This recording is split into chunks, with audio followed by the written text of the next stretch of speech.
welcome to in this video. Today topic is a story, a little squirrel. Once there was a poor man. He had a big family. He wanted to earn a lot of money. एक बार एक गरीब आदमी था. उसका एक बड़ा परिवार था. He wanted to earn a lot of money. और वह बहुत ही पैसा कमाना चाहता था. One day he set off to look for work. He wondered, but no one gave him any work. One day his money was finished. Now he could not buy any food.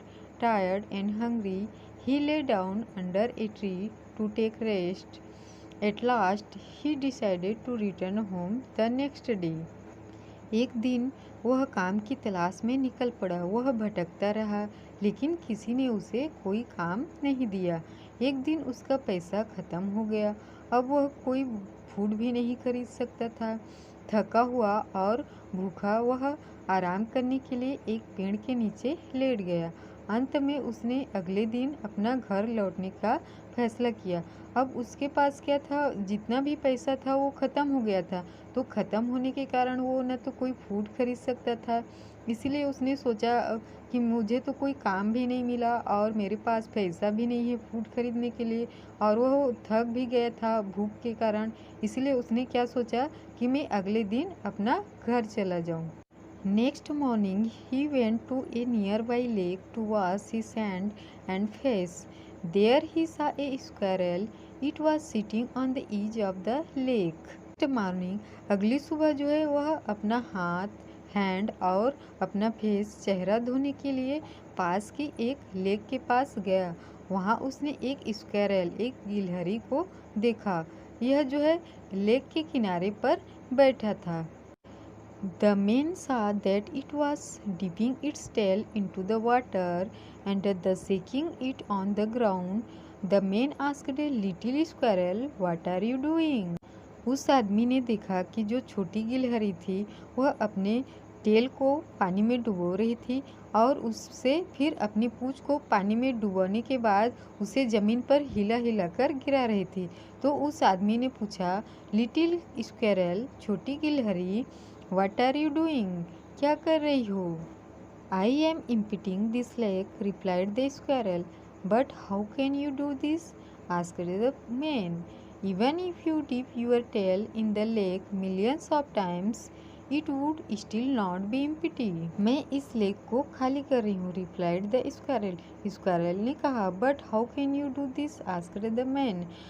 लेकिन आदमी ने कहा कि तुम इसको कैसे कर सकती हो? अगर तुम अपने टेल्स को लेक में मिलियंस टाइम भी अगर इसमें डुबाओगी तो भी यह लेक खाली नहीं होगा.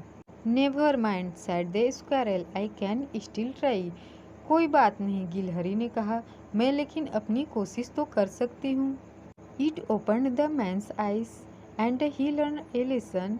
ही realised that it was wrong for him to give up, so he set off again to look for work. छोटी गिलहरी ने उस आदमी की आंखें खोल दी और उसने एक सबक सीखा. ठीक है, और उस आदमी ने महसूस किया, रियलाइज किया कि उसके लिए हार मानना गलत था. इसलिए उसने फिर से अपनी काम की तलाश के लिए चला गया. देखो, हमें कभी भी किसी चीज़ के लिए हार नहीं मानना चाहिए. एक छोटी गिलहरी से वो आदमी ने यह सबक सीखा कि जब एक छोटी सी गिलहरी छोटी सी है और वो पूरे लेक को खाली करना चाहती है, अपने पूंछ से पानी को निकाल कर ग्राउंड में डाल रही थी, तो उसने सीखा कि गिलहरी जो है हार नहीं मान रही है, स्क्वायरल हार नहीं मान रही है, तो मैं कैसे एक बार में अपना हार मान सकता हूँ. इस प्रकार उस आदमी ने, पुअर मैन ने एक सबक सीखा गिलहरी से और वह फिर से काम की तलाश में निकल पड़ा. He worked hard and found a good job. He earned a lot of money and went back to his family. Then onward, he lived happily with his family. Worked hard and found a good job. गरीब आदमी ने बहुत ही hard मेहनत किया, कड़ी मेहनत किया और उसने एक अच्छी नौकरी पाई. उसने बहुत पैसा कमाया और अपने परिवार के पास वापस चला गया. फिर आगे चलकर वह अपने परिवार के साथ खुशी से रहने लगा. तो प्यारे बच्चों, इस कहानी से हमें यह शिक्षा मिलती है कि हमें कभी भी हार नहीं मानना चाहिए और हमें अपना हार्ड वर्किंग करना चाहिए, कड़ी मेहनत करना चाहिए। अगर आप हार्ड वर्क करोगे तो आपको सफलता मिलेगी। इसीलिए आप हमेशा कड़ी मेहनत करोगे तो आपको सफलता ज़रूर मिलेगी।